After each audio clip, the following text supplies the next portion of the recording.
The first one to say. All right, guys. Hey, guys. All right, we are here. Episode 4, I think it is, right? Yeah, I think so. All right, guys. We're going to talk I've lost track. so many. Okay, we're going to talk tonight about stewarding your family. What did you say, Argue Bright? How did you phrase it, brother? Yeah. Stewarding your family, servant leadership in your home, that kind of stuff. Awesome, man. We're going to be doing it right after this. Here we go.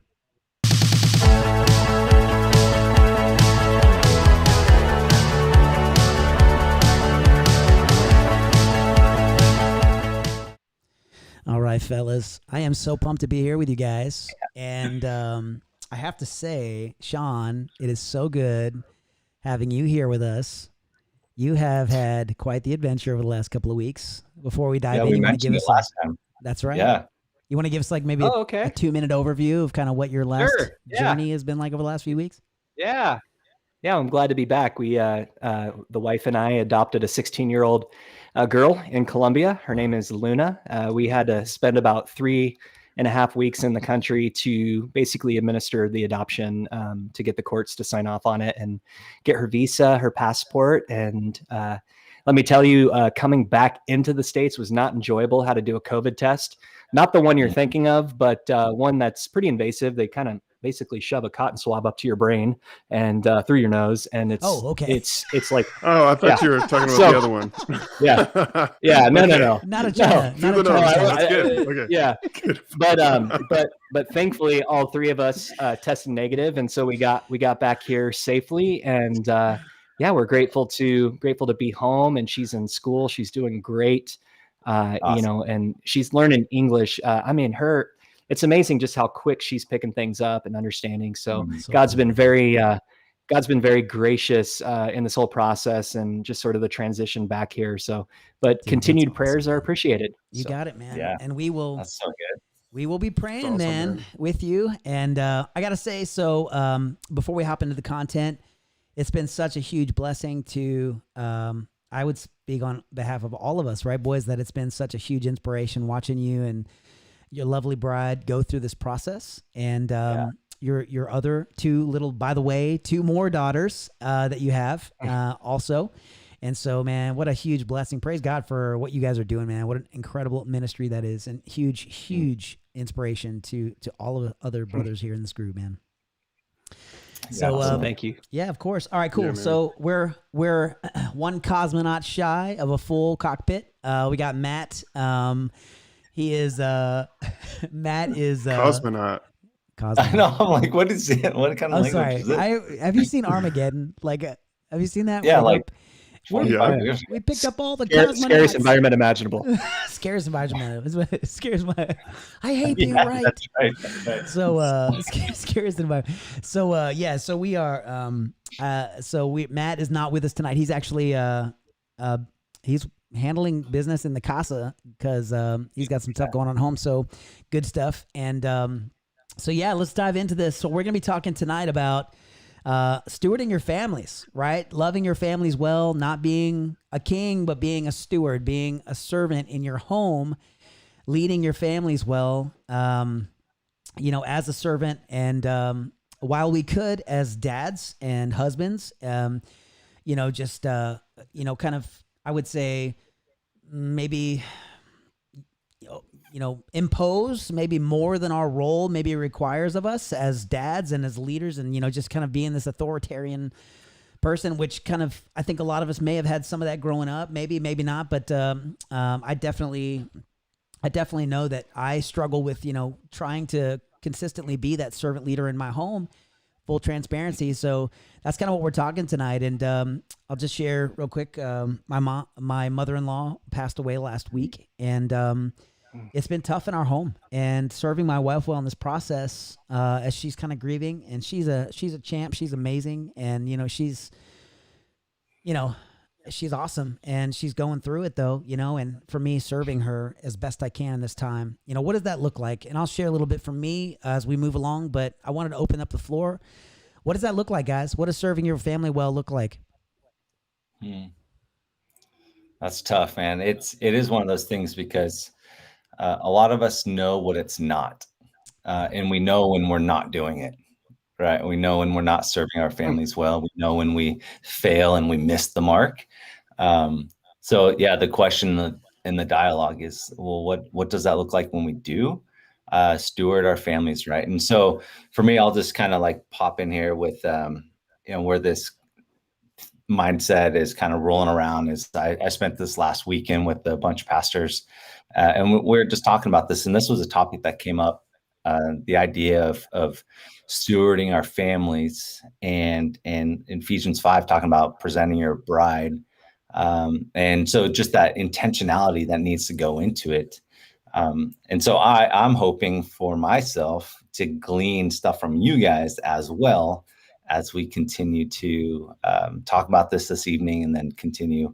Hopefully, this is something we care about throughout, always as we're persevering. Yeah.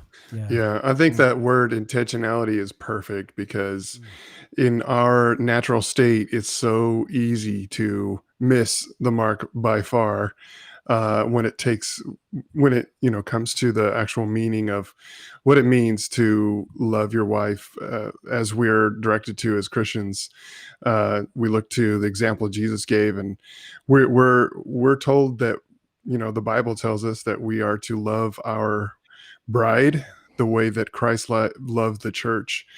And Christ, he gave his life for the church. So that's our example of laying our life down, literally dying to ourselves. And I think a good indicator of whether or not we're living that out is, are we in autopilot, or are we intentional about what we're doing and how we're treating our wife? Because if it's easy, it's probably not the right thing. And normally it's not very easy when it comes to really, really loving our wife, what it really means to love your wife. It's not easy. It's sacrifice. It's sacrificing the intent, the natural desire to lash out in anger or do something selfish, was self-pleasing, being lazy. But yeah, it takes intentionality to literally put our wife first, above our own, wants and desires. Shawn, let me ask you, man, after now having a new family member, it's not like, you guys had another baby and then you've gone through this, like you have a new 16-year-old, you have almost a new adult in your home. Serving your wife in this, man, and maybe, even your kids, like, what does this look like for you, man? And how are you adjusting? Like, what kind of realities have kind of smacked you in the face, with this brand new change? Like, what kind of changes are you looking at here? Yeah, no, it's definitely, it's different. I don't want to say it's necessarily difficult, but it's definitely different. And sort of that transition of, we went, it's not like we raised Luna. She came into our home a couple weeks ago, and she's been our daughter for less than a month. And we've known her for a year, but Skype is a little bit different than being in person. Yeah. So I think one thing that I have learned, whatever the issue is, whatever the new dynamic is in my family, is when maybe there's something that's bothering my wife, instead of trying to fix it, which I often try to do, is I've found out by listening and just saying, "Oh man, I'm sorry. Like that's a bummer." Like that has gone so well in those moments to and be real about it. I'm not just saying it to say it, like just to genuinely empathize with her. Yeah. And say, yeah, I'm sorry that's going on. Like that's a bummer right there. Yeah. Yeah. For us at home, kind of it's, I hope my wife doesn't mind me kind of sharing, but it's been tough, and occasionally she'll just be in tears. I mean, naturally, her mom passed away and I can't do anything. I was telling a friend of mine today, I was like, it's almost like when my daughters, when they were babies, they were sick. It's like when your kids are older, like you can talk to them, you can kind of, there's very little that you can do to kind of, make them well instantly, right? Aside from a Tylenol or a Dayquil or something. But, like when they're babies, they can't talk to you. You can't do anything. You're helpless. And so with my wife kind of going through this, I feel helpless. But, Mm. you know, so for me, it's like I have to lean into the Lord. I have to trust that he's ministering to her, that she's pursuing him, and that he is God and I am not, and I have to let him be God. And so, but in the meanwhile, like, how can I help her? I mean, I'll go make dinner, you know, when I can tell she's not into it, you know, I can go like do the laundry, just do the laundry. Can I tell a quick story real fast about the laundry real fast? I'm going to derail this real fast. So guys, okay, I'm going to tell you a story real fast. So, so last night we would go to do the laundry and I hear kaboom, kaboom, kaboom in the dryer. Brand new dryer, by the way. You guys know we just did this remodel, right? So kaboom, kaboom. I'm like, what in the heck is happening? So I open up the dryer, I pull the clothes out, and I don't see anything in there. So I put a little bit back. Fine, no noise, just running normal. Put a little bit more, test it. Put the whole load in there. Kaboom, kaboom, kaboom. Did it again. Did it like twice, maybe 3 times, a little bit at a time back in. And it just, I was like, you know what? Forget it. I was tired. It was the end of the day. I couldn't figure it out. I was like, whatever. And so ran the whole 50-minute cycle. Kaboom, kaboom, kaboom. I'm like, oh my gosh. So I just shut the laundry door, and stupidest thing I could have ever done. The next morning, my wife goes to pull all of the laundry out of the dryer. She's like, I found the problem. And I said, what? She goes,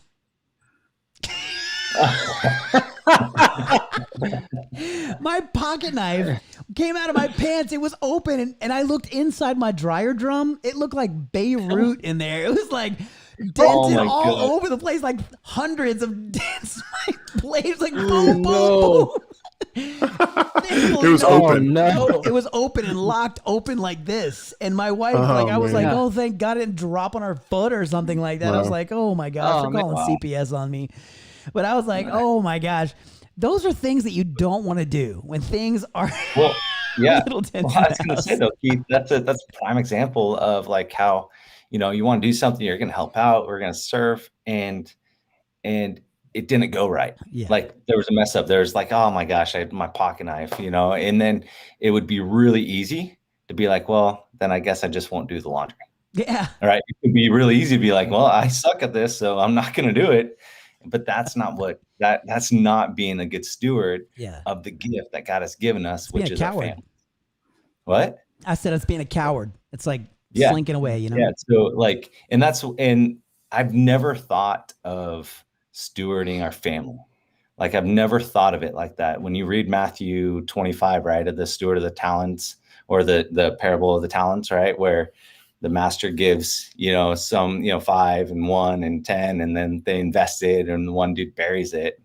And like that idea of like, well, what are we doing to invest into these things that God has given us, including our families? Right. That's awesome, man. Yeah. So it's even those little things like, okay, I see that there's dishes on the counter. I should just do them. Right. And just go for it. Or how can I help prep this week that is busy with school stuff or whatever, and just trying to step in intentionally, like Kronk was saying, you know, that's the key word. Yeah. Kronk. Okay. You guys ever?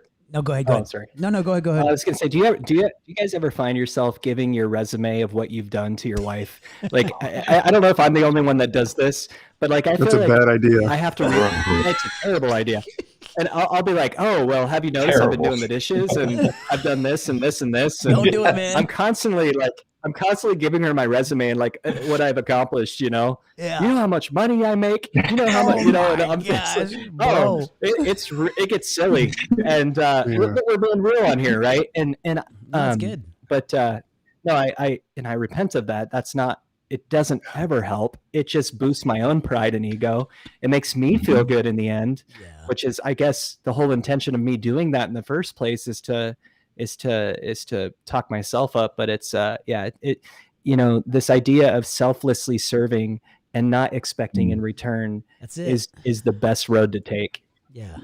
And if you don't get the thank you, I'm sorry, if you don't get the thank you because you did the dishes, right? Or if you don't get the thank you for taking care of the kids or making dinner, like, you know, it's like, I struggle with like, hey, I just did this thing for you. You know what I'm saying? It's like, no, I did this thing for the Lord because that's what you do. You know what I mean? Yeah, for our family. Paul Tripp, in his book Dangerous Calling, he talks about, as he's setting up the book, he's talking about how he said to his wife, and this is crazy. He's like, this is a raw moment. He said to his wife, do you know 95% of the women in our church would want to be married to me right now, or something like that? And he was just like, he's being really raw in this book, and I was Good just for like, him. whoa. Wow. So bad. Good for Yeah. him. And so That's like the yeah, I mean, good for him and being raw. Yeah, good Yeah. good job. Like Good for him repenting of that. being real. And wait, but No, you guys yeah. didn't answer my question. Do you guys do that? Do you guys give your Nope, I resumes don't. to your Oh, wife? yeah. Nope. Okay. Yeah, of course, man. he Only doesn't when I'm angry. intentionally, but he does. Only when I'm angry, and I realize after I do it how dumb it was. Yeah. Because when she does it to me sometimes, and and coming on being on the receiving end of that, it's like so like gross. It's like Yeah. you're gonna list off for me all of the things that you do for me. Well, what about the things I do for you? It's Oh, like, and there it goes. yeah, and it's like a Yeah. round robin, who's doing more, Yeah. and It's competition. that is a just prime example of selfishness. It's the opposite of what we want to do. Totally. And so, I'm not absent from doing it. It's only when I'm angry and Yeah. in my flesh that I do that. It's not a good idea. And So what you're doing is essentially you're invalidating all of the good that you did by Right. drawing attention to it, right? You just like, okay, you want to thank you just got your reward, right? There you go. It's go. just, That's so okay, That's well it. let's talk And about it- our go ahead. Keep your thought. Continue. Oh your no, thought. just picking up what you're saying there, Keith. I think that's really good. It's an opportunity to ultimately, because ultimately, when we're commanded to love our wives as Christ loved the church, right? We're commanded to be selfless for our spouses. Ultimately, that's not a service to them; that's a service to the Lord, right? That's an imperative by God to be faithful to Him, and so these are things that God rewards. And when we are giving our resume, or we're trying to list off all the accomplishments and all the things why they should be so grateful to be married to us and so thankful, and what we're doing is we're essentially robbing ourselves of treasures that we could store up in heaven with God, and that we're robbing ourselves of, like you said, Keith, you just got your reward by a sarcastic thank you or whatever we might get in response to being silly like that, to list off our accomplishments. But I think that's good to, when we serve, we serve our wives. Yeah. When you serve your wife, go ahead, finish your thought. Sorry. Oh yeah. I was going to say, when we're serving our wives like that, essentially we're serving the Lord. And if we look at it that way, I think it makes the motivation that much more pure and good. That's good, man. What about if Jesus was like, I forgave you today. I forgave you again. Okay.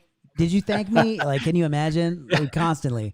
Well, what about our kids? Like, what do you think about our children? Like, how are we serving and shepherding our kids? Like, so there's a lot of parenting kind of schools of thought. Most of them are not awesome. And I would say that I probably in my, it's like, it's so easy to take this superiority thing, this position of superiority. Like, I've been there, I've done that. But like, are we ministering to our children, shepherding our children well, stewarding our children well by, by taking that position? What does it look like to steward your kids well? Argue bright. All right. Man, you're the youth pastor, man. Come on. Yeah. Well, less and less. Less and less, bro. But I was going to say, like, every kid is different. And so to acknowledge that how we invest into our kids, every kid would be a little bit different. But as the drumbeat that I always want to be about is the intentionality.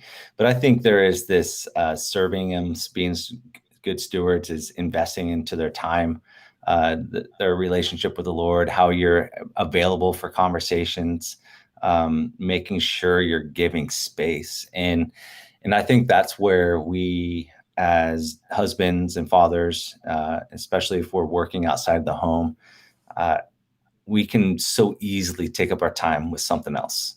And our kids notice, right? They notice if what we're prioritizing in our lives. And so to be like, okay, I know I'm convicted of that, and I'm being intentional of like, okay, what are my kids experiencing as me as their dad?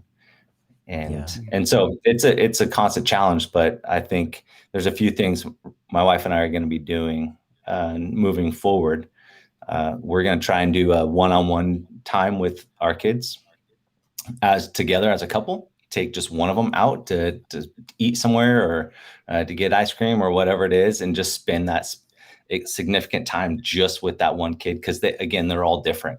So they're going to have different needs, different questions, different curiosities, whatever. And so to try and do that, maybe just even like twice a year with each one's, individually. That's 3 awesome. kids. I mean, so I don't know, good, man. something like that. That's Yeah. awesome. Kronk, I know you got the youngest kids out of all of us.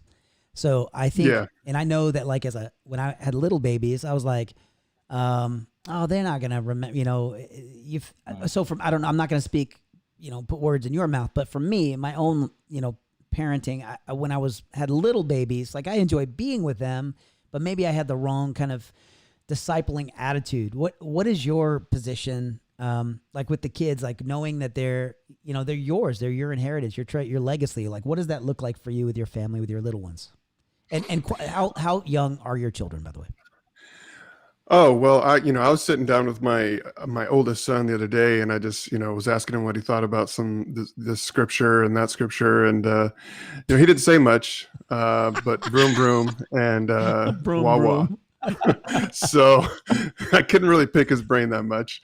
No, he's turning 2 here next month, and he has like a grand total of 5 words, so or something like that. So it's on my mind, but it's not even in my wheelhouse yet.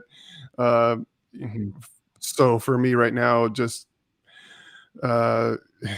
making sure they're fed and slept well and loved on. And I just started singing to him at night. He loves that, being, Can I just say I love when you sung to me at night too? Like, it was awesome. Yeah. I'll sing you some Twinkle. Okay, we used to be in a That might be a whole band, podcast. and Josh was our lead singer, and he's got a great voice. Okay, I'm just throwing it out there. Yes. So, Yeah. Shawn, Well, hit us, man. What do you think, man? What do you think, like kids wise, personal experience? Yeah. Now that you've got this new role. Yeah, sure. So with the little ones, one thing we did is we would I do this prayer every night, and I think it is at the end of Numbers, possibly the end of Leviticus, but it's a prayer that Moses would say, and we've said this with the girls since they were like, day one, before they go to bed every night. The Lord bless you and keep you. The Lord make his face to shine upon you and be gracious to you. The Lord lift his countenance upon you and give you peace. And then I just add the word rest, give you peace and rest. And the girls like every time we go to bed, it's like soothing for them to hear just these lavish words from God and how he feels for them. And so then I learned real quick, with all the mistakes I've made already in the first 4 years of parenting, that I can't be my kid's hero, and I'm not my kid's hero, because it basically puts an expectation on them to, it's more like I just want to be an example of someone when he blows it, that needs forgiveness, that needs grace, and demonstrates the gospel to my kids. So when maybe I'm too short with them, or, I don't listen to them when I should, or I'm paying attention to my phone when they're trying to play a game with me or something, in that moment, like putting the phone down or saying, listen, Dude. Vivian, Daddy's Hit sorry. me right here, man. Daddy Put the blew it. phone down. Yeah. Daddy was wrong. Please forgive me. And I think modeling the gospel to our kids, right? We're not going to be able to necessarily communicate, all the ins and outs of Jesus living the perfect law-keeping life, dying on the cross, rising, to glory.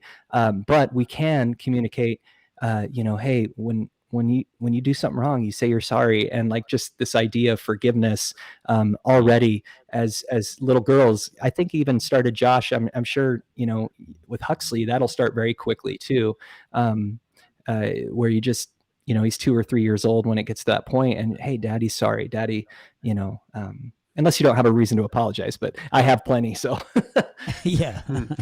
Yeah, you hit on on the same point that you did with when we were talking about loving our wives, and that is the expectation of them when you do good, and your reward from them.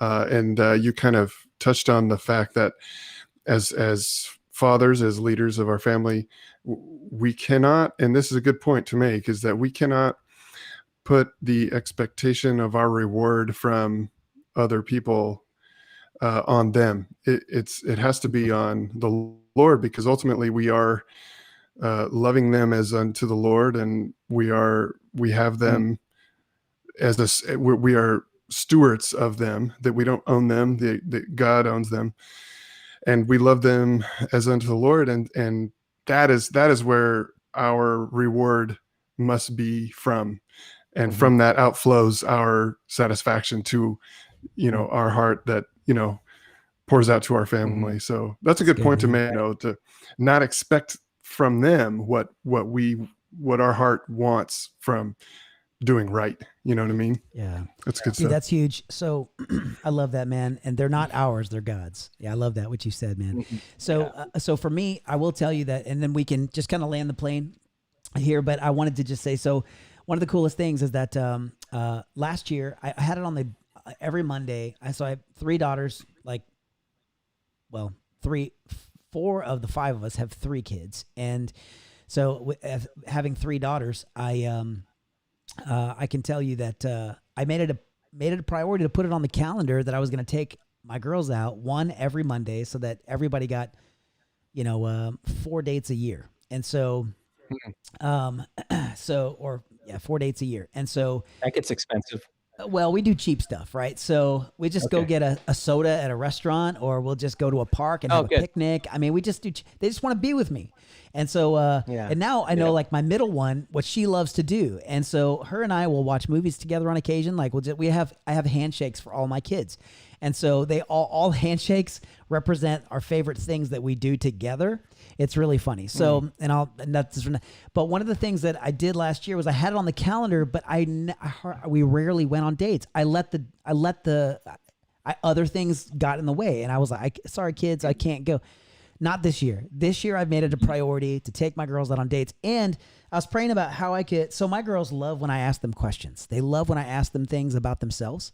And so, just get to know them. Like, the kids love that. And so one of the things that I found this book at Target, and it's called 3,000 Questions About Me.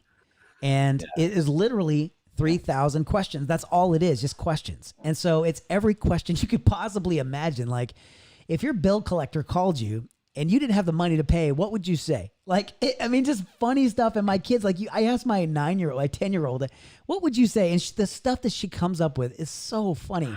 And so, like, my 13-year-old, so when I go out, like, for about 10 minutes, we don't do it the whole time, but for probably 10 minutes or so, we go through some of these questions, and I just love asking them questions about themselves, and it's their favorite part. They love it. And I'm just investing in them. Like, I care about them. I want to know them more, right? I want to, like Jesus does for us, like, I want to know them more. I want to understand how they think, how their brain works, and I want to be able to relate to them. And, and it's been really precious, and it's just blessed our time. And I don't know if you guys Shane and Shane fans. I think we're all Shane and Shane fans. Yeah. There's a song, I don't know if you've heard it, but I think it's called Hey, Hey, Sweet Daughter. And if you haven't heard this song, Are you gonna sing it for us? I can't, but you can sing it. But if you listen to it, just have a Kleenex box. But it is so precious. And so basically, like you said, Shawn, I can't be my kid's hero. Jesus is the one you need. And so, and that's what the song is all about. It is fantastic. So good. So anyway, the best thing we can do is bend our knee to the real hero, and have our kids see us do that. Yeah. The way we live out our faith is that we bend our knee.